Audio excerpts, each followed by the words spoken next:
Welcome to Meet the Partners special series, Saving Lives with Trauma Informed Practice, Session 3. My name is Merlene Tucker, and I'm here with my colleague Jeff Bornstein. Together, we'll be running this Dialogue for Health web forum.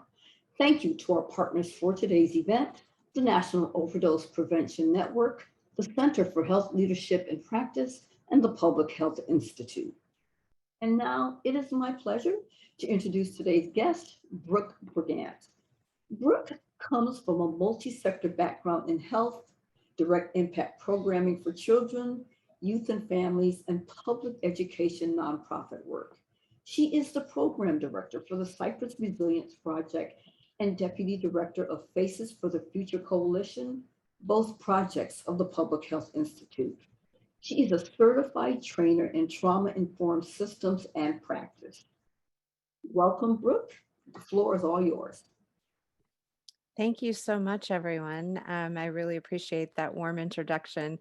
It's lovely to have you all here, and I just want to say, first of all, how much I appreciate everyone taking some time to talk about such an important topic, especially during this time as we go through the pandemic and all of the secondary impacts of that experience. Right now, my mantra has been, this is an important dialogue for us to have now more than ever. I keep saying now more than ever, now more than ever. So today is the third in our series, and I'm going to get started sharing my screen. And, some of the things that we had talked about before, we have talked about trauma informed practice, it sort of as a broad category. We have talked about making sure that we have some concept of neurobiology of trauma and understanding co-regulation strategies. And we've talked about historical trauma. And so today is really, because this is the last in our series, this is really going to be pulling it all together and thinking about the intersection between the things that we've been talking about, and certainly bringing it home to mental health issues, substance use issues, which is why we're here today, of course, and then also thinking about the impact on public health. But I didn't want to leave us just there. What I want us to also do is think about, very practically speaking, what are some things that we need to consider as we continue to move in our collaborations and our work together, with cross-sector partners, and thinking through prevention strategies and sort of what are we need to embed in our systems, in our organizations, in order to ensure that we can address trauma as it is feeding into these other sort of realities and secondary impacts. So that's kind of what we're going to be doing today. Is I want to keep our eyes focused forward. So there will be some review from the last two sessions, but we're going to be thinking most primarily about, okay, so what do we do about that? And particularly interested in our partnerships and systems. So this is me. We already talked about me. One of the things I can say is that I have been actively training on all these topics during the pandemic, all virtually, of course, and all sorts of different kinds of environments of training. So on the ground, community level trainings. We have, done health professionals and law enforcement and education systems, and you name it. We have been very active at Cypress Resilience Project, and I think this quote really sums up why. No matter who we are, no matter what our profession, we have been impacted by this collective trauma. I've been starting almost every presentation I do with this quote because I think it's so important for us to remember, even if we have been relatively safe, even if we have not had direct impact on our family of origin with COVID, nobody is not impacted. Right. And so in some ways, that's an opportunity for us to normalize the experience of trauma. It's an opportunity for us to normalize and destigmatize the experience of grief. It's an opportunity for us to destigmatize conversations around mental health, because everyone is feeling the impacts of this. We were just saying in the green room before we started this session, all of the numbers for things like anxiety, depression, overdose, domestic partner violence, gun violence, all of the numbers are escalating. And we all knew that that would happen. But I think even for those of us in the field, some of the numbers are still quite startling. I keep thinking back to some of the data that we got when the CDC and the census partnered last year. They had added some questions to the census, and one of them that's really stuck with me over the course of time has been they found it was 25.5% of all young people who were aged 15 to 25 that actively thought of suicide in the last 4 weeks.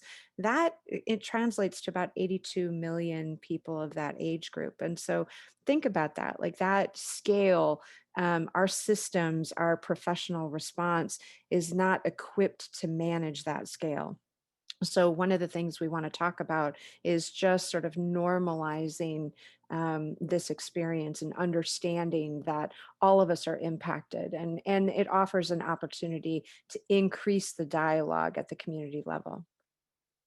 So I want to take just one step back and sort of just do this brief recap, so that we are all on the same page and have a shared mental model about some of the terminology that you might hear me use. First of all, when I work with organizations or I do trainings that are around trauma, this is the active definition that we use.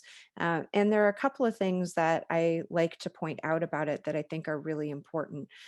One is that we are getting out of this mindset that trauma is acute trauma only, meaning one event, right? It's incredibly important that we understand that many folks who experience trauma are experiencing a series of events or a set of circumstances.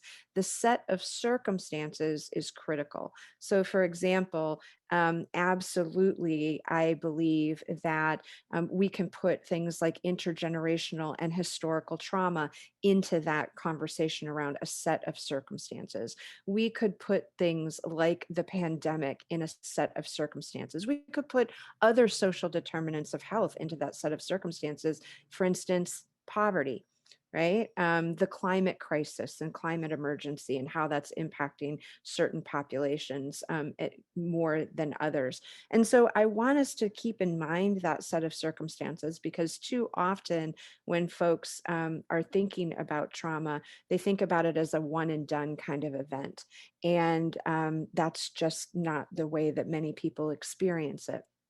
The other thing that I think is so important here is that it's a holistic experience. Trauma is felt in all of our person. It is not physical only. Oftentimes, people will not necessarily understand, for example, the impact of, say, verbal abuse or neglect.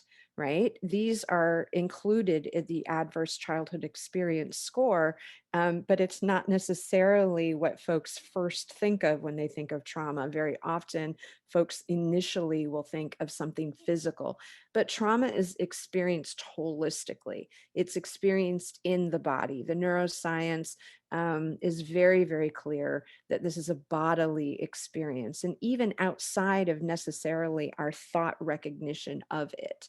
And so I want to bring into the space the acknowledgement and honoring the fact that people have this holistic experience of trauma, that it's impacting them socially, mentally, emotionally, spiritually, and physically.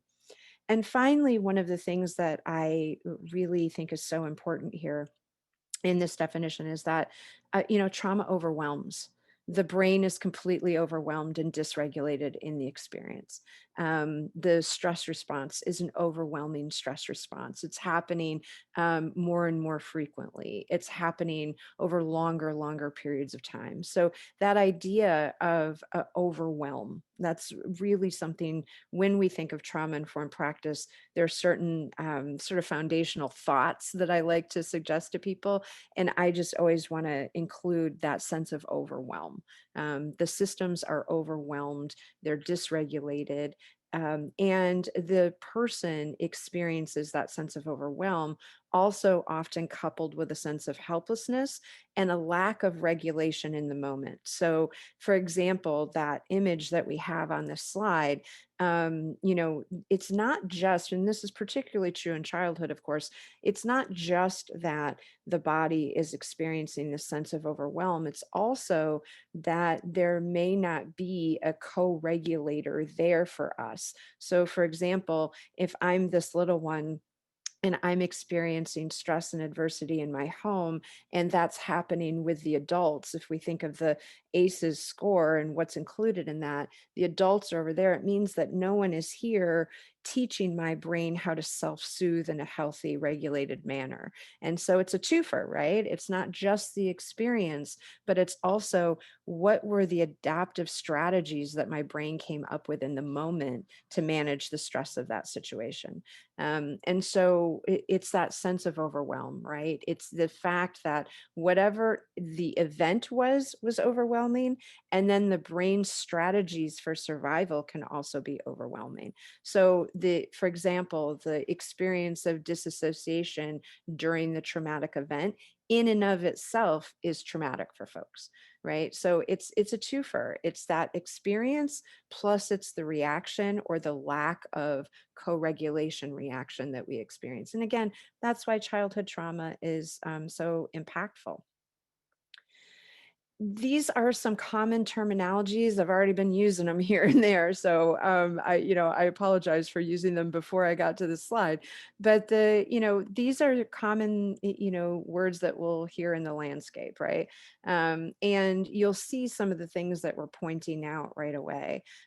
We had some conversation in our earlier sessions, and I've done other webinars for NOPN where we've talked about vicarious trauma, toxic stress management, etc.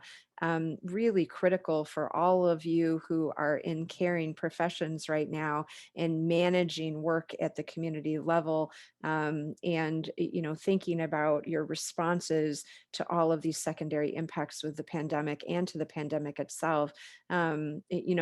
I've been doing lots of trainings on vicarious traumatization and how we can actually have self-care practices that are rooted in the neuroscience, because we want to make sure that if we're going to spend time on self-care and we're able to be do that and spend the time doing that, we want to make sure that it's going to work, right? And so toxic stress management is sort of how I frame that. What do we do to mitigate burnout? What are we doing in our professions to really think through what self-care has got to look like? What are those strategies going to be? How do we incorporate them into the work that we do? And the other sort of thing that we think of is, that vicarious traumatization is so important for us to consider right now, because we're also, I think of it as just we're holding stories, right? We're starting to hear the stories. We're holding stories of what's been going on in the community level for folks dealing with COVID, dealing with threat of eviction, dealing with institutional racism, all of the things that we talk about in the trauma landscape. And so ensuring that we have strategies to manage our own compassion fatigue and burnout are critical right now. I know you know that, but it doesn't mean that you don't need a reminder, because these are one of those things that sometimes we're really good at talking about, not so great at doing. So this is an important slide, I think, because it gets us into the space of talking about work that we need to do to understand community-based traumas. We have obviously the adverse childhood experiences. There's been lots and lots of work being done in ACEs. I'm sure many of you are familiar with ACEs, may even use the ACE scoring sheet in your work.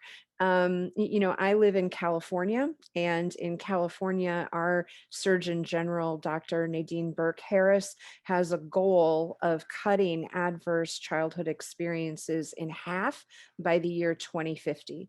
And so we are starting to see at our state level universal screening in pediatric clinics. We're starting to see mandated mental health services in schools. We're starting to see trauma-informed practice and training, in all different types of systems where families are integrated. And so, really important that we understand the individual experience of childhood adversity and how it impacts a person's health outcomes, the connection to chronic disease, all of the work that folks are doing to really help us understand childhood adversity and how to intervene. And it's not the whole story. Remember, we talked about that set of circumstances. We talked about the fact that it's a series of events. We talked about that chronic state, right? That chronic trauma is something that folks experience. And many people experience that in community, at the community level. Now, this is not by any means an exhaustive list of the things that people experience. I don't see things here like documentation status. I don't see the climate emergency here. There's plenty of stuff. I don't see the pandemic here. There are lots and lots of things that would fall into these categories. And in a public health, lens, we would say things like health disparities, social determinants, et cetera. These adverse community experiences exacerbate an individual's adverse childhood experiences and the impacts of that, right? So some people are getting trauma both in the home and having individual experiences of trauma and in community. Maybe because of the color of their skin or their gender identity, whatever that is, there is a dual problem here. And the issue for the brain, which is what I always go back to, the issue for the brain is that we know from the science that two things help support healing from trauma: protected space, meaning places where I feel 100% safe, and protected relationships, relationships where I feel 100% safe. It gives the brain a rest. And so if I am having experience of trauma in the home, and I go out into community and I have, experiences of trauma in my community as well, where's the brain rest? Where's the protection? Right. And so that's why some of the dialogue comes back to organizations and systems. It's not just intervening in the home that is creating protected space and protected relationship. It is intervening in organizations and systems to give brains respite, to give them safe havens. So, what does my classroom look like? If I'm in third grade and I'm experiencing childhood adversity, what is my classroom trauma informed and offering, transformation and healing for my brain? And so, we certainly didn't always conceive of systems as being places of neurological intervention, but that's what they can be. Right. And so that's what the work is in talking about trauma informed practice, is to say, we are going to be neurologically intervening in the lives of the people we serve by creating spaces that offer healing. That, in my mind, is what trauma informed practice is really about. So we know that trauma is intergenerational. And it comes in a few different ways. It's expressed in the DNA. We know that cortisol infiltrates and changes brain development. We inherit intergenerational trauma. And that means that some of us, before we get here, are impacted by it. And we also know that some communities are impacted more than others. And I tend to think of historical trauma as being intergenerational trauma at the level of systems, right? So it is literally the systematized version of intergenerational trauma. So white supremacy, bigotries, all of these things that you see listed here. And we can imagine then all of the people impacted by these sets of circumstances differently than others. I am a white middle-aged woman, right? I live with a lot of privilege. I have inherited trauma in my family. So I have inherited intergenerational trauma, but not to the level of systems. Right. And that's something that we need to address, right? There may be individual interventions that we can make for folks who have experienced intergenerational trauma. And there is a role for systems in mitigating historical trauma and community intergenerational trauma. And so that's really, again, the work that we do at Cypress is to help organizations, help leadership, help systems figure out how are we going to address the systematized intergenerational trauma. And that may be a part, for example, of diversity, equity, inclusion efforts. Sometimes we get called in to support, hey, we've got diversity, equity, inclusion, and belonging efforts in our organization. We want to ensure that we're adding the lens of trauma in that work.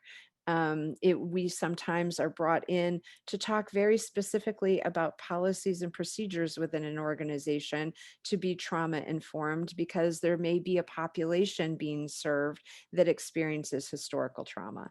And what is that very specific policy doing that is communicating transformation and healing, or is it re-traumatizing? Right. Before we got into this webinar, we were talking about emergency response to mental health crisis. Right. I'm also a mental health first aid instructor. And so when we teach mental health first aid, we talk about what are the responses that we have open to us if we're calling in professional help to help us manage a mental health crisis. And I think we know in this country, we don't have a very clear and cohesive response for mental health emergency. In fact, we have pretty damaging responses that often lead in people dying. And so, what is a trauma informed response to crisis? Those are some things that we've got to think about. So, my point here is for us to keep getting back to that definition of trauma, to understand that it's a set of circumstances. We have a role to play when it comes to thinking through our organizational response as much as we do the response for trauma of the individual. I love this quote, and this helps me. It always grounds me in sort of like thinking about the person in front of me and the work that we do. When I am interacting with an individual, I am not only speaking to that person's individual pain and suffering. I am, and I'm speaking to the lineage. And I also believe we're speaking to the descendants. Because if I have trauma informed practice, if I am working on my trauma informed practice, both for my personal interpersonal communication skills, as well as within my organization, maybe in my role as a leader, I develop a program, whatever that is, if I'm doing that, I am a disruptor of that intergenerational link. I am interacting with the coping strategies of the family and the community in the individual, as well as intervening on behalf of that person's lineage moving forward. Right. So I often even think of like, the children and grandchildren I haven't met yet. Like who when I'm working with someone, I am working with them and I'm also working with the children and grandchildren maybe they don't even have yet. Right. That's what intergenerational trauma intervention and disruption can mean. But it really helps me to be thinking of this quote when we're doing that work, because sometimes we can get stuck with stigmatizing the individual in front of us. We can get stuck stigmatizing the reaction to trauma of the individual in front of us. And it can be difficult for us to remember we are speaking to ancestors and descendants when we speak to the person. But that neurobiologically is the truth, right? And so when we create protected space, we are teaching co regulation strategies to an individual. Those strategies then are passed intergenerationally. And so intervening at the community level and standardizing this conversation has ripple effects. That's a really important thing for us to consider. Oh, Sandy, I see that you're interested in mental health first aid. That's awesome. I'm so glad to see that you are. Mental health first aid, we'll talk about it maybe in a little bit, but mental health first aid is it's a 3-year professional certificate conferred by the National Council of Behavioral Health. Well, I'm sorry, they just rebranded. They're now the National Council of Mental Wellbeing. And it basically looks to building skills on how to identify early signs and symptoms of mental health challenges, how to intervene and approach and connect to professional care, but also how to manage a mental health emergency, including overdose, thoughts of suicide, non-suicidal self-injury, psychosis. So it is, quickly becoming not just a best practice, but a first practice. I'm seeing more and more often, for example, on grant proposals or even in legislation, requirements for X% of organizations be mental health first aid certified. So it's really an important, just basic skill building certification for organizations. And it's just a good thing to know as a person. Again, because of all the secondary impacts, these are just good skills to have in our back pocket as we move about the world right now, because things are so serious for folks. I really love going into and thinking through, what actually happens neurobiologically, right? So, just a reminder that trauma is experienced most significantly in this limbic system part of the brain, parts of the brain that are implicated, or your amygdala, your paraqueductal gray, like these defense survival parts of the brain.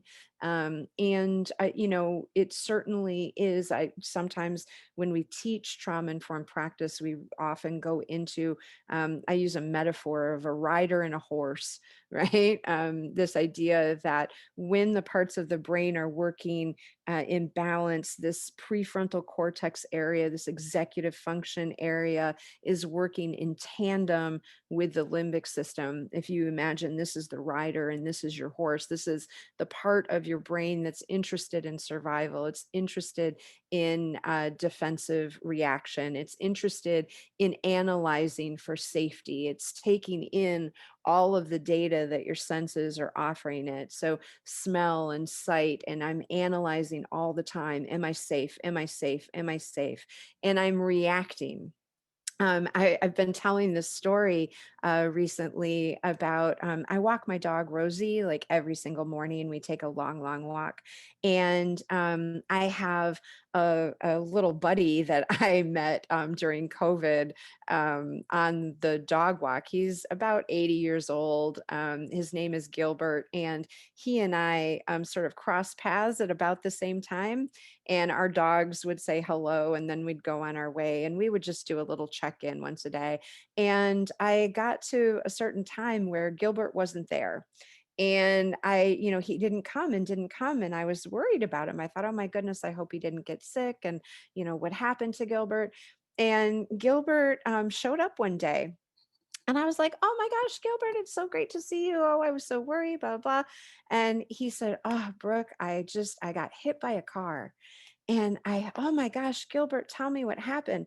Well, he and his dog Java had been walking at dusk, and they were crossing an intersection, and someone came, and he didn't see the car. He just woke up. He was, he's called it waking up. But he said, I looked up and I was on the ground and Java was barking.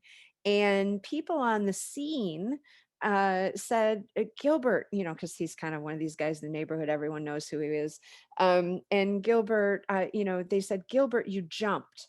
And you jumped, and when you jumped, you took Java with you on your leash, and because you jumped, you landed on the hood of the car, so you didn't get hit head on, right?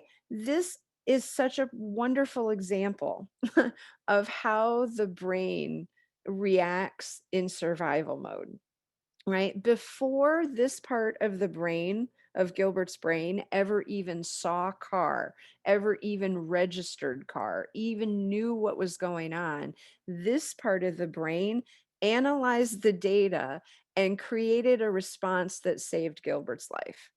Right? That's how strong this part of the brain is that, Gilbert and Java were in the air and landing on the hood of the car before this part of the brain ever said car. And that's we need to have respect for this part of the brain. Trauma informed practice is respecting and honoring the brain's seeking survival. There are all different kinds of behaviors that get stigmatized, where we judge people's reactions to survival, where we judge a community's reaction to survival. But that's how strong that part of the brain is. And so it's just really important for us to remember that when we're thinking about what do we want to do? What do we want to privilege in our dialogue about trauma? I like to privilege the inherent resilience of the brain. That's why we named our project Cypress Resilience Project, right? Is because resilience is a given. That's already in there. Now, how do we leverage that inherent resilience to lead to healing, right? But let's acknowledge the resilience and the power of that part of the brain initially, and honor it. This is, why I say this. Trauma is happening in parts of the brain that we don't have access to. Trauma is occurring in parts of the brain. We have memories of trauma or the precursors of trauma that we don't necessarily have access to, in terms of our executive function. And that's a really important thing for us to remember when we're working with someone, that there may be behaviors they have, there may be coping mechanisms they've developed, maladaptive behaviors that see evidence of, and we're like, what is this? Why is this person reacting this way? They may not necessarily understand. Their paraqueductal gray may be analyzing data and saying, what happened just before this trauma occurred? Someone smiled. And so when people smile at me, I see that as a threat. When people are nice to me, I see that as a threat because that happened, but I don't have necessarily conscious connection to that reaction. I just know that physiologically I have a reaction when people smile. Right. So when we are thinking of interventions, when we think of treatment plans, when we're thinking of all the systems work, this is one of the things that we have to have respect for, is that the behavior that we're seeing may or may not be something the person has conscious connection to, because trauma is occurring at the most primal level of our brain. How does this become so unhealthy? We've talked in the past about, for me, this is all about the chemicals that are released, right? This is about a combination of the maladaptive, behaviors, the coping mechanisms that we come up with to survive and to try to regulate ourselves and self-soothe during trauma, as well as being inundated with chemicals, adrenaline and cortisol, most directly implicated, most likely cortisol. And cortisol, the problem with the amygdala and the limbic system is that it gets sensitized over time. It's just getting more and more sensitive. It takes less and less stimuli for the stress response to occur. We see that folks have a difficult time getting back to that baseline. If you've been out in community lately, just like even at the grocery store, or you've been out and about, some of us are out and about maybe a little bit more. Oh my goodness, people are just popping off left and right. People are, there's, if they had started at 0 and gotten to 30 before, now they're starting at 30, getting to 60. And you see that, I think of it almost like sunburn. If you have a really bad sunburn, if you've ever had that, or you've been too long in the sun, even the slightest piece of fabric hurts, right? That slight, you could have a real light top on and it just feels like it's just scratching across the surface of your skin. That's sort of how I think of the stress response. When that is activated, then it's getting more and more sensitive, so I need less and less information going into that limbic system to activate the stress response. And in addition, I'm having a harder and harder time getting back to 0, so I'm starting at a state of escalation. And that, for those of us, again, I mentioned vicarious trauma, burnout. That's not what this workshop is about, but if you've ever experienced it before, that's what it feels like. your threshold is lower and lower. It's harder and harder for us to be able to keep it together. It's difficult for us to sort of like hold that feeling at bay, and you feel that sense of depletion, right? Like I think of it too as like I'm running out of gas in the tank. Right? Like that's exactly what we're talking about, is that sort of sense of depletion. I don't need as much stimuli to, activate that stress response, which means then I'm exposed to more cortisol, right? So it's that vicious cycle of exposure to cortisol. The more I get, the more sensitized I am. I need less stimuli to get there. I am having a harder and harder time getting down to my baseline. It means I've just got cortisol going through my body, all the time. And this is some of the stuff that starts to happen. All of these, physical symptoms are directly related to exposure to cortisol. And I, yes, exactly, Peter. Thank you. See, Peter, you're here. I love to see Peter here. Peter's going to pop into the chat all of the fancy ways of talking about this, because he and I make a good team. So I think this is really important for us to normalize as well, because one of the things that happens is we begin. Now, it's not to say other things aren't implicated here, right? Like it's not that cortisol is the only thing happening that is directly correlated to all of these physical things. There may be other things going on, of course. And we know it's not helping.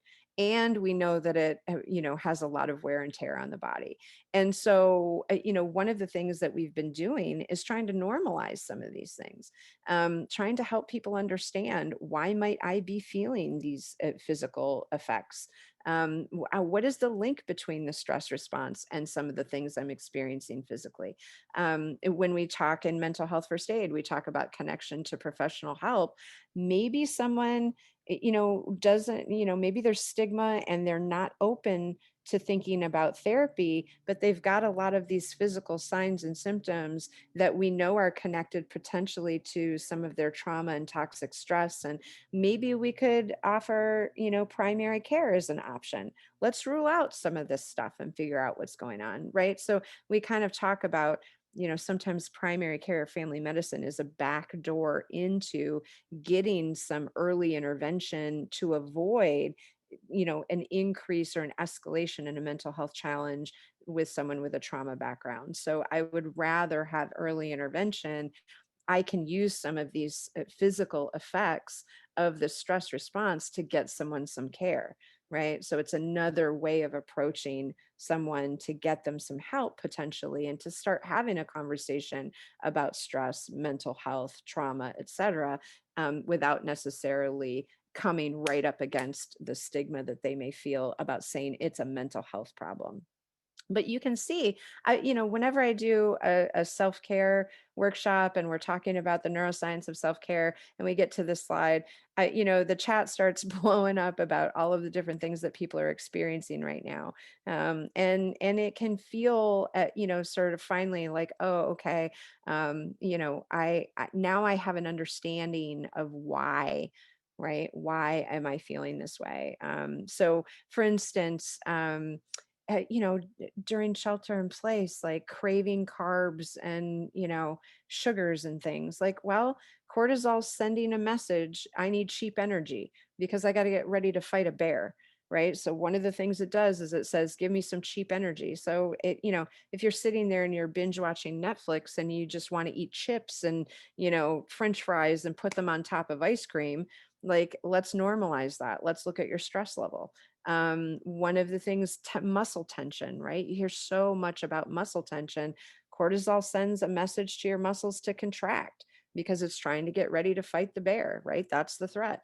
And so, a lot of us this year have been getting migraines or headaches, or, feeling as though like our muscles are sore. That's implicated.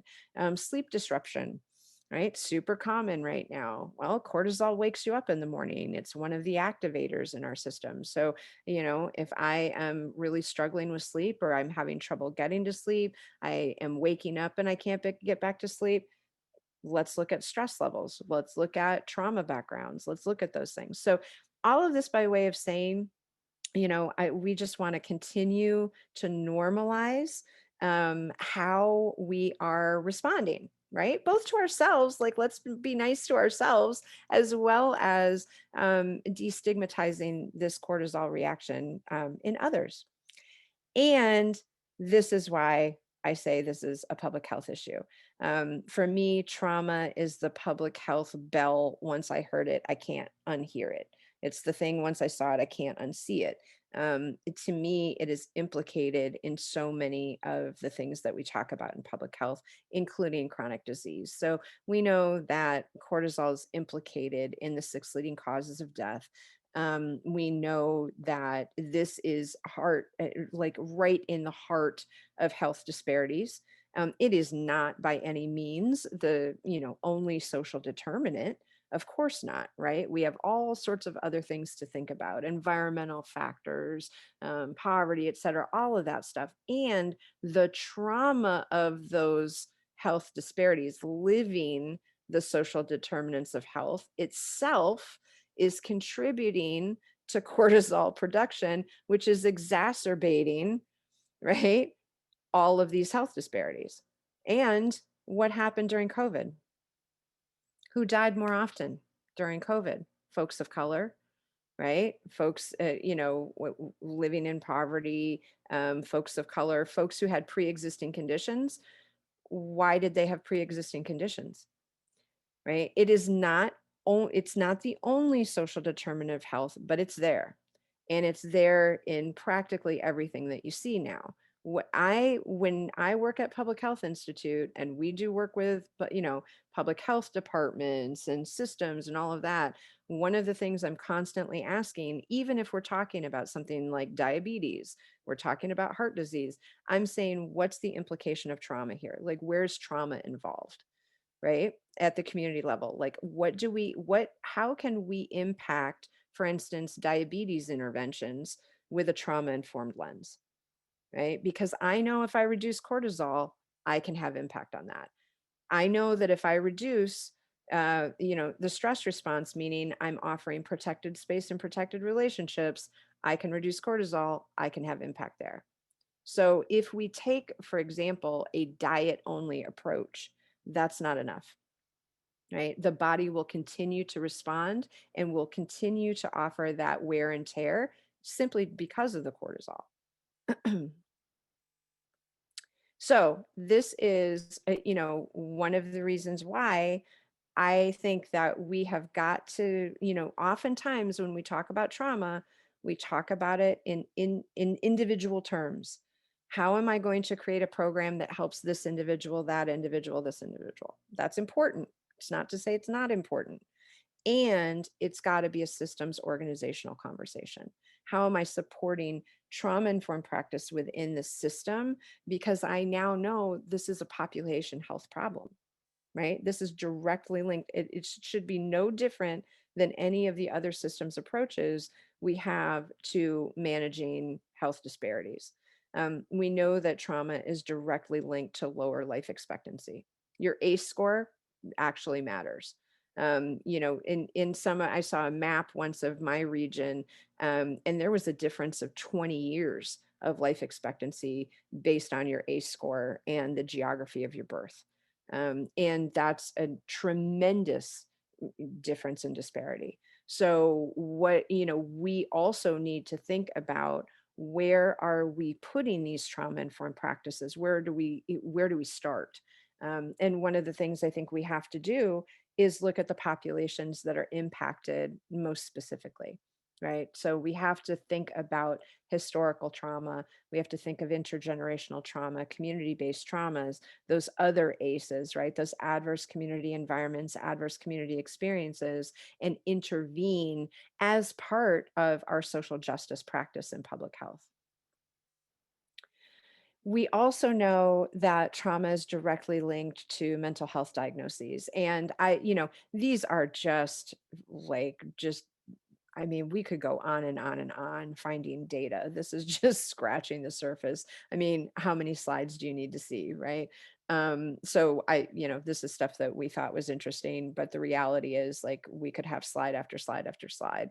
There have been multiple studies done that show us there's a direct correlation between trauma and mental health challenges. It's part of the reason why I think mental health first aid as a best practice is critical, because we know there's a couple we talk about when we do MHFA training.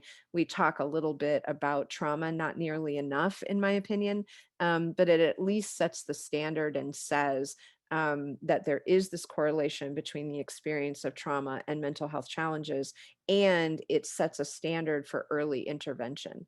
We know from the data that people are more likely to accept help or accept the encouragement to seek professional care if it's coming from someone they know and respect. Right. So having family members, having people who are trained at the community level actually really matters because we don't want the situation to escalate. I need to get in there early and intervene early because otherwise I may be facing a situation where I'm managing crisis. And so I just sort of think of it as we need more eyes and ears on the situation, right? I want everybody to get trained in mental health first aid because I think we just need other people. I want the soccer coach, the bus driver. I want the person who sees, that person in the restaurant. Like, let's get wait staff.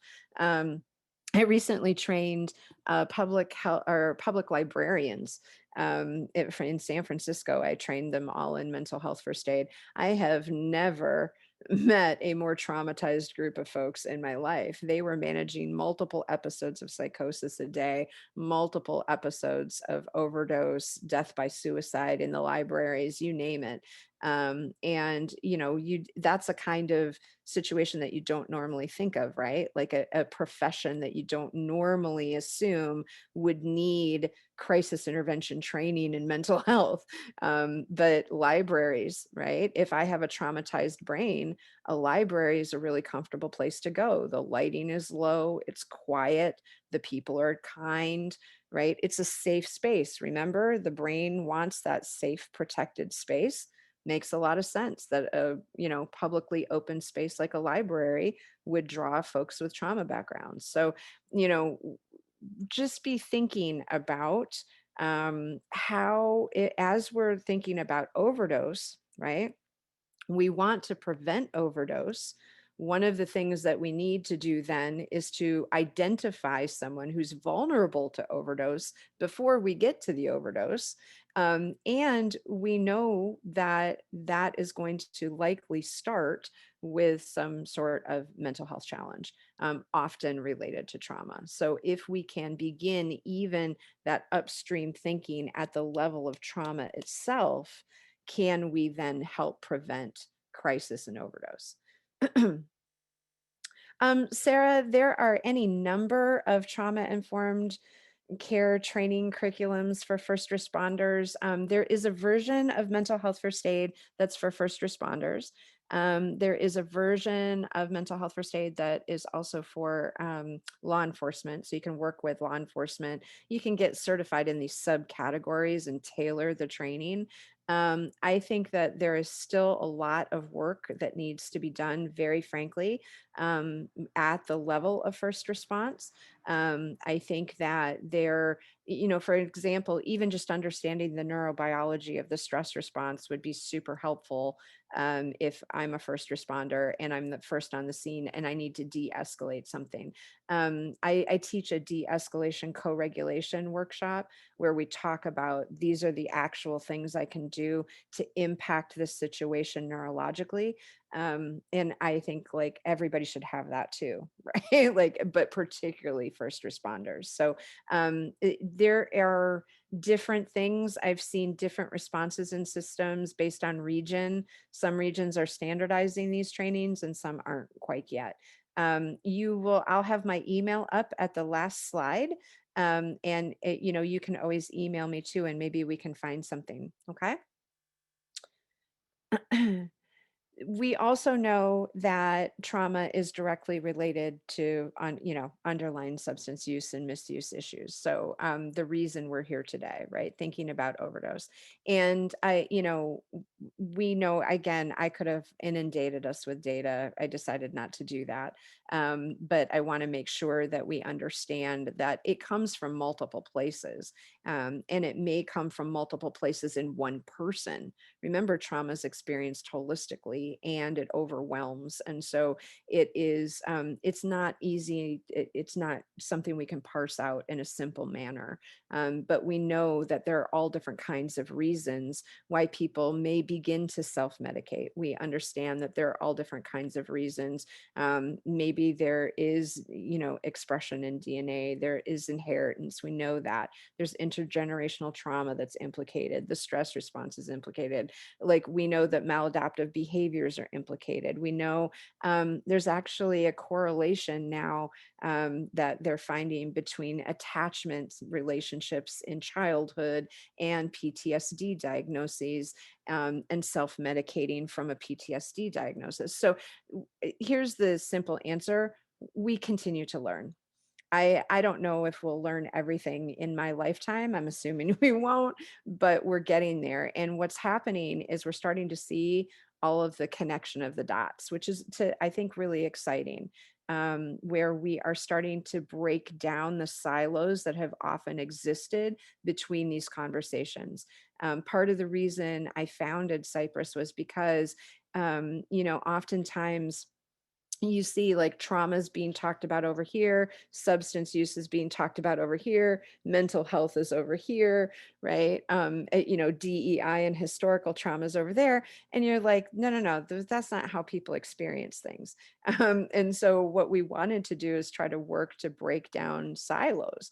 And what we wanted to do was try to get the training to the community level so that we could say like, hey, we're not doing it this way anymore. And part of it is because there's just this intersection between all of these conversations, right? This is what we are learning, is this is how a person, a community experiences trauma. There's intersection between public health, cortisol, trauma, mental health, self-medicating behaviors, attachments, etc. That's a human being. That's the lived experience. And so I want to break down these conversations and start talking about what can we do in systems. The good news is what we do actually matters. We know that our response has impact. And that's why it's so important for us to respond. And that is true on the interpersonal level. What I do as a fellow human being has impact on another human being, right? So when we talk about trauma informed practice, we have different trainings that are just focused on interpersonal communication skills.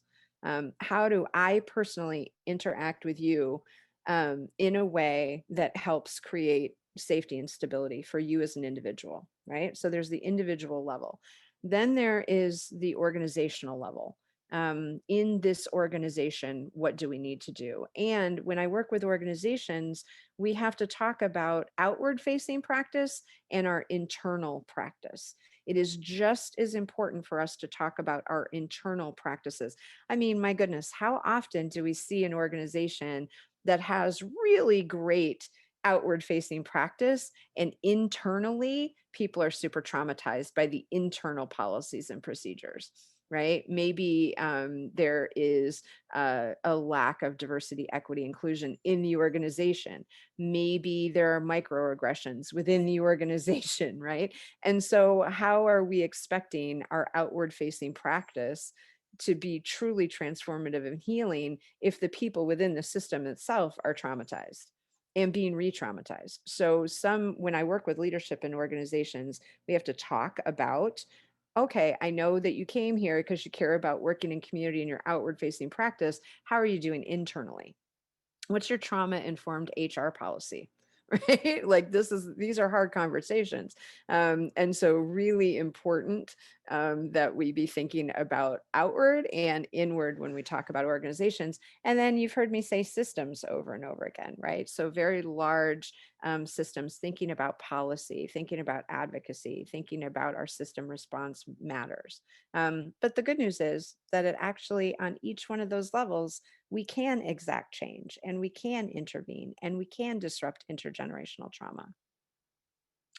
Very first thing, let's think forward now. Very first thing we have to do is have a shared mental model. And it has to be a destigmatizing shared mental model. So all of the stuff that we just talked about, we're talking a little bit of neurobio, we're talking a little bit of, historical trauma, we're talking ACEs, I want these conversations to be just the things we talk about. I want them to be standard conversations, normalized. I want destigmatized conversations around the response the brain has to being activated. So very often those four F's get stigmatized themselves, right? Like if my brain decides fight, then I get labeled violent, I get labeled aggressive. And I didn't pick that, right? Like I didn't have the time. Gilbert didn't pick jumping up and landing on the hood of the car. His limbic system decided that for him before he ever saw or recognized car. Before he knew he was in danger, his brain reacted. The same is true for fight, right? But we stigmatize fight oftentimes. So, one of the things we have to do is to begin to have neurobiology as a common conversation, right? And, at the community level, we need a shared mental model, not only internally at our organization about the work that we're doing, but letting folks in on the conversation, helping people understand, hey, this is what's going on. And once we have that shared mental model, we have common terminology, we have common definition, we have common practice.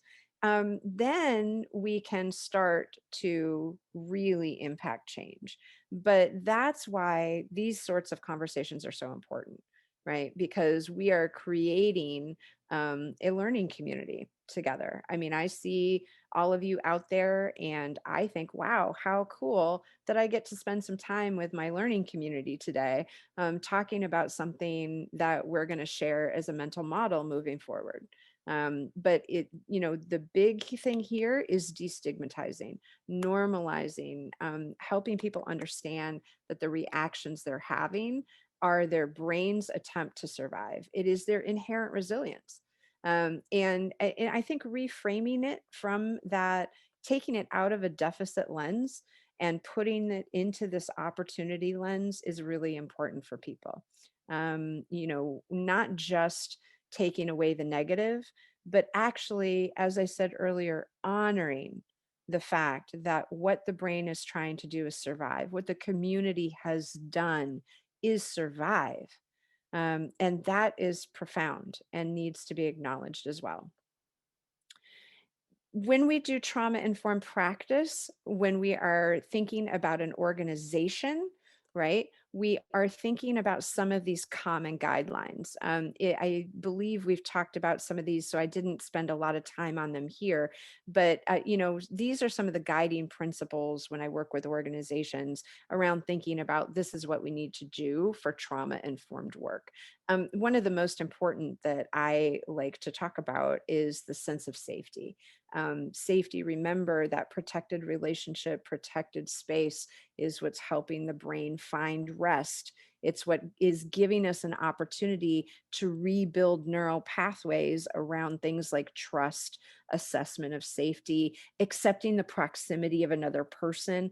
My brain can learn how to do that, right? My brain can relearn things like accepting proximity. It can relearn properly assessing for safety. It can relearn, trust, and it needs that safe space to do it. So safety, oftentimes when we run an organization, we think of safety as physical safety. Do I have fire extinguishers? Am I ADA accessible? And that's not to say it's not important, but we also are thinking about that mental, emotional, social, and spiritual safety in organizations. If trauma is experienced holistically, it must be healed holistically. And so we often, aren't necessarily connecting the dots on that piece of it. That, hey, as an organization, I have to be thinking about holistic safety. Oh, so Marguerite, so fawning, oftentimes people will call that people pleasing. I don't like that terminology. I'm not a huge fan of that. What it basically means is someone is figuring out how to do something or offer something to stay safe. So take it out of a people context for a second. Let's imagine if the bear was coming toward me and I have a backpack of snacks on my back. Maybe I would grab my backpack and throw it to the bear to see if I can get away and survive, right? So that might be something where, like, I'm going to see if I can give you something or do something to change the situation so that I have a chance at survival. So that's what we mean by fawning. Sometimes we'll see it in interpersonal violence. So maybe intimate partner violence, any kind of domestic abuse situation, child abuse situations. If I do this, can I be safe right now? If I do that, can I be safe right now? People sort of characterize it as people pleasing, but I think that is a stigmatizing kind of phraseology. So I try to stay away from that. But sometimes that's how folks think of it. Yeah, Angie, CIT police officers, that's we're seeing increased exposure to CIT training in law enforcement. I've been really excited about that. Partnering with them is really helpful. I'd like to see more. I would like to continue to see more opportunity to get CIT training. But yeah, and that's actually one of the things that we talk about in mental health first aid is if let's say 911 is my only option, there are other options in communities, but if 911 is my only option in a community to manage a crisis, we train people to ask for this. Do you have CIT officers that could respond to this scene? So one of the things that we need to do at the community level is let people know what the options are, how to handle a 911 call. What do you say? What do you ask for? Because that's going to trigger a different response from the dispatcher. So if I know that there's such a thing as a CIT trained officer, I can ask for that, right? Maybe then I get a different kind of response that's a safer response to a mental health emergency. Do I have mobile mental health units in my jurisdiction? That's something that we train. We want to know, do I have that as an option? Some places we do, some places we don't. In San Francisco, now every 911 call, if you say mental health emergency on your 911 call to the dispatcher, you get a mobile mental health unit instead of a squad car, right? But these are things that you have to educate people on. Otherwise, how would they know to ask? They're just going to get on the phone and escalate the situation because they're going to be yelling, oh my God, so and so is going through a mental health crisis. And so, what we want to do is make sure that people understand what's available to them and not keep that information retained just at the professional level. um, oh, Mary, so what's my perspective on community-based resiliency programs? Oh, train the trainer. Yeah. So you're going to hear me in about 2 seconds talk about mindfulness. We have really good data now about mindfulness and its impact, even on interrupting the DNA implications for intergenerational trauma. Mindfulness actually is lengthening and strengthening the telomeres, which are the protectors of genes. And so I think mindfulness is one of the places where this is going to go. So I think it's really important. And we have incredible data that talks about other impacts of mindfulness training, including reducing the stress response. So absolutely totally behind it. And you'll see on a slide in just a second that I don't think that we can talk about sort of Western only approaches. We've got to also talk about what the community can offer us in terms of really creating that holistic experience of healing, right? Western models alone are not going to do it for us. So one of the other things that we talk about when we think about systems and organizations is, voice and choice, right? How do we collaborate and empower? How do we include at the table? This is both for our outward facing practice as well as for our inward facing practice. This is also for our interpersonal practice.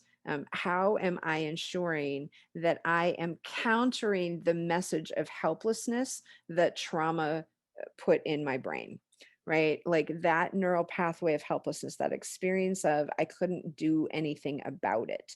That matters. It literally makes that neural pathway deeper. It's the experience of the trauma connected to the sense of helplessness. And so one of the ways that we retrain the brain is to give choice, to literally teach the brain how to make decisions, how to make choices, how to identify need, how to express the need. And so organizations and people, by giving that sense of collaboration and empowerment, that is part of what makes that protected space and protected relationship transformative and healing for someone with a trauma experience. So we want to make sure that when we are thinking specifically about people who have trauma backgrounds and we may be providing a program for them, or maybe we are thinking about intervention, or we've got a strategy for healing, or whatever it is within our organization, including voice and choice within that is really critical. Helping that person become part of the treatment plan, having that person on advisory councils and determining what the program will look like, having the voice of the community included in whatever is designed for the community, not making assumptions, right? This this is sort of speaking to what we were just talking about, Mary, that sense of we want, when we're thinking of like a holistic treatment and we're thinking about prevention and we're thinking about the systems work, we want to of course support advances in the neuroscience. We know that, for instance, nutritional psychology is advancing. There's more serotonin in your gut than there is in your brain. How do we capitalize on that? How do we move that serotonin from your gut to your brain? Nutritional psychology, right? Soon we will be talking very commonly about the relationship between what we take in for nutrition and mood, and how we can help support mood with what we eat. And so, these are the, sort of Western scientific advancements. These are very important. And to your point earlier, that inherent community resilience is also important because we know that trauma is being felt in these primal parts of the brain. We know that the strategies, for instance, are brain integration. Triune brain integration is all about thoughts, feelings, and the body. And so some of the community-based practices tend to be more about the body, right? We know that we need right and left brain integration. We know that this is part of what we're doing in a Western model. Then what is the community telling us, they can do and they can offer? And so one of the things that we never want to do is rely on only one thing. I sort of think of this as each individual or each community is going to build their toolkit of things that work, right? That are working for them. And it should be tools that are coming from both avenues. It should be some of the professional help that we have available to us. Might be therapy, it might be substance use counseling, maybe it's working with a peer. It may be, we're thinking about nutrition. It's all of that stuff that we learn, and some community-based practices, particularly for folks who are coming from marginalized communities. That community resilience has been sustained intergenerationally because of things like this, right? Because of artistic expression or the music that's sung or the healing circles that happen. And so it's not enough to say, oh, we want to replace that with this other stuff. That's not going to work for folks. So what we want is an integrated approach that speaks to holistic healing for the lived experience of the person and of the community. So one of the things that you think of if you're thinking about providing programming for folks is, do I have good integration here? Does my organization have, are we including these community-based practices as well as our other treatment options for folks? Then when we think about the systems level, a few things that I like to consider and just remind us of. One thing is that, I want to have us include trauma-informed discussions at different touch points in the system, meaning it's not enough. A lot of times in it's particularly large systems, you'll see lots and lots of training for the folks who are interacting directly with community, but not necessarily leadership and administration, not necessarily at the policy level. And I think that that's a huge issue, because if you see at my last point, I talk about the fact that sustainability is a trauma informed system response. If we create a program and it's grant based and the funding isn't sustainable and the program goes away, that re-traumatizes the people served by that program, right? So at the policy level, at the leadership level, at the decision making level, there has to be the same conversation about trauma informed practice so that policies, right, are trauma informed. It is not enough for us to MacGyver this together, right, with duct tape and chewing gum and a shoelace. And oftentimes that's what we're left to do. Very often when I work with organizations, there's amazing work being done, and everyone's terrified that it won't be sustainable. And so the systems approach speaks to the fact that sustainability itself is honoring the role of trauma informed practice within the system. The other thing, I mentioned it, but oh my gosh, we've got to take away the silos in the conversation. Very often, even the silos are in competition, right? And this is a practical thing. This is a logistics thing. And maybe, maybe I'm showing my bias, but, very often what I see is people doing work on different parts of a person's experience, and they're in competition for the same dollar, or they're in competition again, around a same policy, or there's some kind of thing. Part of the power of NOPN, part of the power of creating cross-sector collaborations is taking away those silos and creating a shared mental model of prevention. And prevention, our upstream conversation here, you guys are here because of overdose. Our upstream conversation is about trauma. And so if we can take away the silos, and frankly, in some ways, the destabilization that has occurred in a lot of our systems because of COVID offers us an opportunity to do this if we're aggressive. If we commit to it, we're aggressive. We can build partnerships now that we haven't been able to build before, because we were so cemented in our little, part of the world. And so I've been seeing a lot of really interesting cross-sector collaborations that I haven't seen before, because maybe, we destabilized some things, just in our COVID response. So I'm sort of seeing this as an opportunity. It can be a huge challenge. One of the things that we know is so important, though, is that sustainability piece.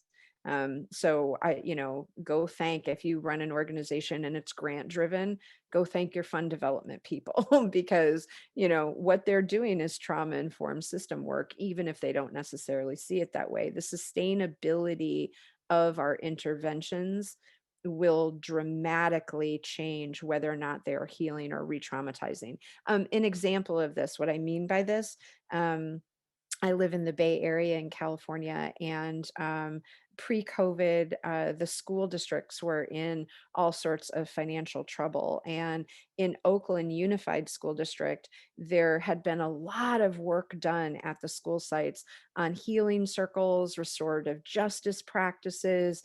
It was an intervention that was designed initially to address the issue of disparity in suspensions and expulsions for behavior. But high trauma populations, lots of students living in poverty, lots of historical trauma, kids of color, et cetera. And these restorative justice practices, healing circles, wellness, sort of things, they were working. Right, start to see the decrease, the changes in behaviors, fewer calls to law enforcement to get them on campus, et cetera, et cetera. All of it was working. The second the budgets were called into question, all of that stuff was on the chopping block, all of it. And in addition, increases to class size, reduction in counselors for foster youth and institution system involved youth.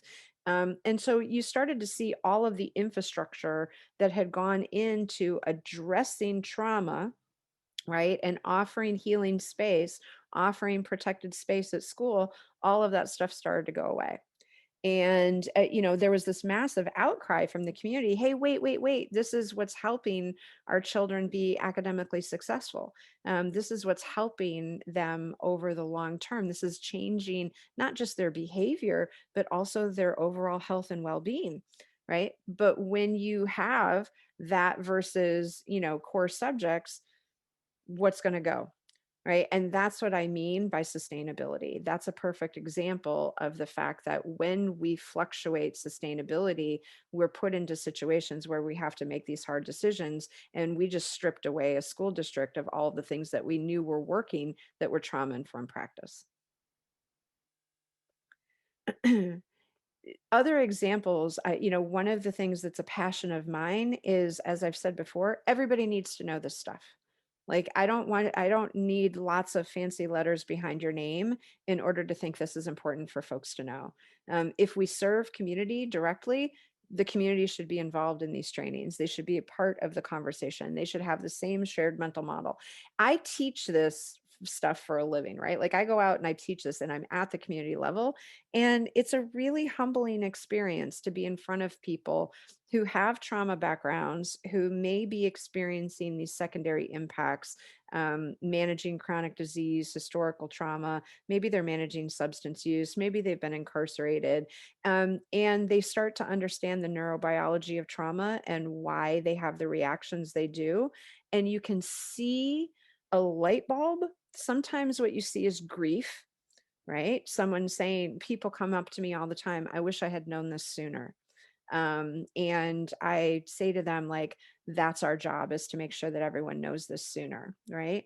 But you see that light bulb, and then you just see this sort of sense of relief, because it's like, oh, now I can understand what's going on. And it's through that education and understanding that then we can have a conversation about change. Then we can have a conversation about how to interact with our program, our system, et cetera. And if we understand that this is intergenerational, community based, and it's in families, every time we do that and we teach something like co-regulation skills or the neurobiology of trauma or mental health first aid certification or how to support someone who's grieving, that has ripple effects within that family system, within that community, right? There is now a person, it's a safety net skill set that is now in the community and in the family a different way, right? So now I see parents who have co-regulation, de-escalation strategies using that with their children. That's going to change the intergenerational impact of that trauma experience. So it's really critical to me that we take this out of the professional only space and we talk to community members. And again, anybody, everybody. I recently did a mental health first aid certification outside, on the street level for unsheltered youth. And we talked about the neurobiology of trauma, and we talked about how to help support someone during an overdose, and we talked about where that comes from. We talked about all that stuff, and we built skills together. And having a conversation with those 15 young people at the street level was pretty remarkable. So we really, I completely advocate that we continue to bring this to folks, right? People. The other thing I would say is that we can systematize that too. So I gave you an example. Social emotional learning in schools, really important because we have data that tells us if you are able to name your emotion, you decrease your stress response. That's less cortisol in that little body. Social emotional learning has impact, on trauma. Standardizing mental health first aid certification, standardizing trauma informed trainings. My my youngest was a senior this past year. He's just graduated and he's going off to college. He had a class that was a requirement for graduation that they called adulting, right? And he laughed about it a lot during during COVID. He's like, I don't even know what I'm supposed to be learning here, mom. Like, what is adulting anyway? And I, it was really interesting because I started to think about, oh my gosh, like, if we really had adulting classes and we really took seriously, I would include all of this stuff in adulting. Right. For him, it was about like building your resume, and it was about, how to have an informational interview with someone. It was about how to fill out an application for work. Those were all really important skills. What I would also like to see are these skills, right? So, what would it be like if a graduation requirement was that you were mental health first aid certified, you had some training in trauma informed practice, and you knew how to support someone who was a griever? That might really change. And so, he was sitting there learning how to balance a checkbook, and he was like, "This is silly because we don't have checkbooks anymore." He's like, "I have an app for my bank card, mom. Like, why do I need to know about checkbooks?" And I was trying to explain to him, well, there were these things called checks, and they were paper. So, like, maybe we could rethink a systems approach to something like that, and instead offer our young people ways to build their skill set. And I think it's going to be incredibly important for them moving forward. What we're seeing are very large investments in child and youth mental health. So making sure that we get more providers on school sites and things like that. If you do anything in workforce the way that I do, we don't have enough people, let alone multilingual, multicultural providers of care. And so there's a certain point at which we're going to max out on that. And we're not going to be able to have enough people. If you support clients and patients directly, you know what the wait list is right now, for instance, for finding someone a therapist, let alone a therapist, for instance, for an adolescent. Sometimes, months of a wait list in order to get that person connected to care. So, one of the things I want to do is just sort of say a part of our trauma informed systems approach is to make sure that we have a community that is educated about this stuff and knows what to do and what to say and how to respond. And I think we could, gosh, wouldn't it be great if we could start with young people? That might be a really powerful systems approach to say, we're going to make sure that everyone is trained. There is a teen version of mental health first aid. It was being piloted when COVID hit, and the pilot had been funded by Lady Gaga's foundation, Born This Way. And our team got certified in that. We were super excited about going to train, and then COVID hit. The National Council hasn't given us a virtual option for that yet, so I think everyone is kind of on hold for when we get back to in-person learning. But that is coming. There's also another pilot that's out right now, which is for adults supporting children. The fastest growing demographic for death by suicide in the country is elementary school children. And so the National Council is piloting a curriculum that's for adults supporting children. And we know that that's going to be really critical, obviously, as things begin to open up. Many young children are seeing escalated rates of anxiety, depression, et cetera. We already knew that median age of onset for anxiety was really low. Some studies say 10, some 11 years old. But that coupled with the escalation in death by suicide for children, the American Pediatric Association, the CDC, the National Council, everyone's very alarmed by that. So there's lots of research going on. And there's lots of intervention at the school level. So we are starting to see that there will be a sort of systems approach in schools to be building skill set in young people about how to early identify signs and symptoms of mental health challenges. And for our overdose conversation, that matters a lot, right? Because again, if we can intervene early, and we've got more eyes and ears on the situation, that may help us prevent an overdose. One of the important things that teen mental health first aid talks about is social media, right? How to know whether or not someone's social media post needs our attention. How do we approach someone who's posted something on social media that may be of concern to us?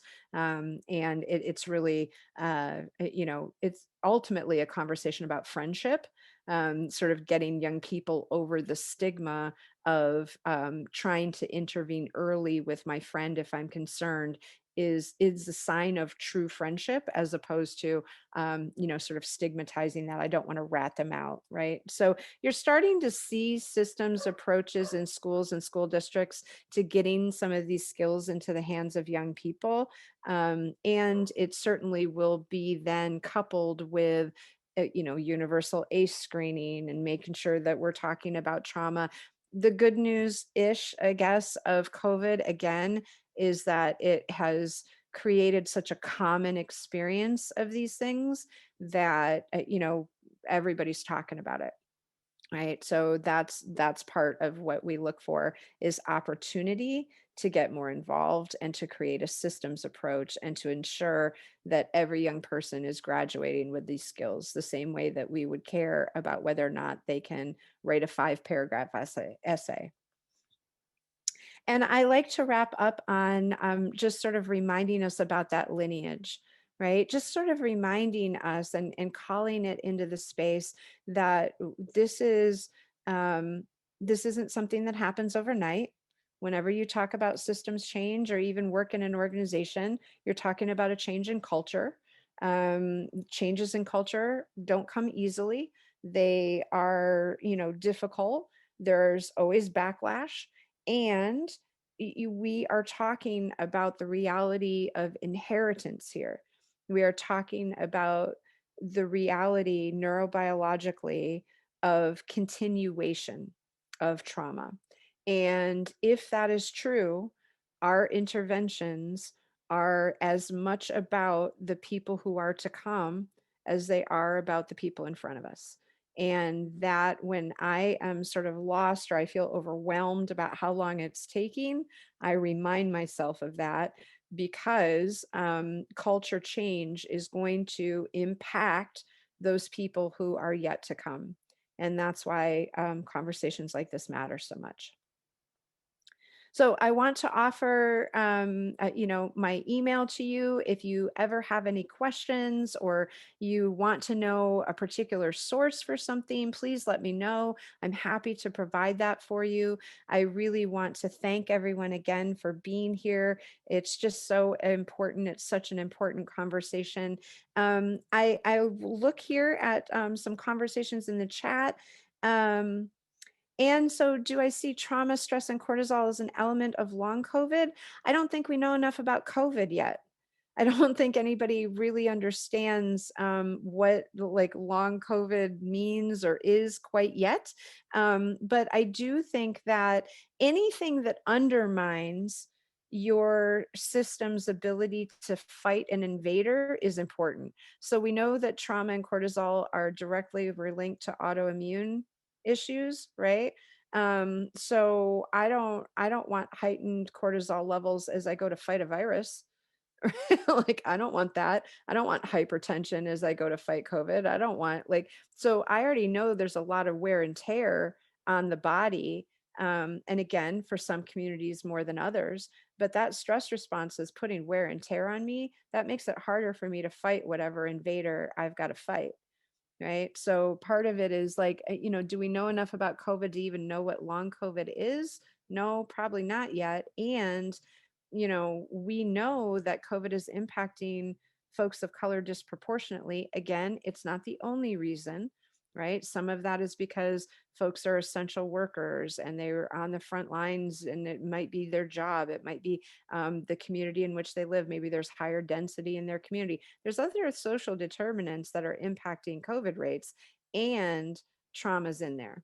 because trauma is directly implicated in a lot of the pre-existing conditions that folks had, right? So it's in there. Sheila, will that be open to community program staff? I'm not sure what that is in your question. Um, can you type in what you mean by will that be open to community program staff? I probably didn't catch it at the right time to answer for you in real time. Oh, thank you, Barbara. I appreciate that. Oh, and Alyssa's got a resource that she put in there. Really important that everybody check that out. Thanks for putting that in there, Alyssa. I really appreciate that. Oh no, and I see that your county, Maria, you've got a surge of youth suicides in the last fiscal year. Yeah. Actually, suicides overall went down during shelter in place. The theory behind that is that maybe since folks were sheltered together, maybe there wasn't the same level of opportunity. Some folks are concerned that that has left folks the opportunity to do planning, to plan more, but that was sort of something that people didn't really expect to see. All of the other numbers are escalating: anxiety, depression, substance use, misuse, binge drinking, overdose, all of that. And in some populations, increases in suicide are already starting to show. And in some populations, a change of the action taken, which is of real concern. So we're seeing more female attempts using gun, for example. So I know I am at time. I just want to thank everybody so much. I will stop sharing my screen. I want to thank everybody so much again for sharing this time with me, and I'll kick it back to our folks at NOPN. We'd like to thank everybody for coming. Just a reminder that we do have an upcoming webinar, Equity, Structural Racism, and Public Health Law, on August 24th, 2021. And that starts at 10:30 a.m. Pacific time. Thank you once again.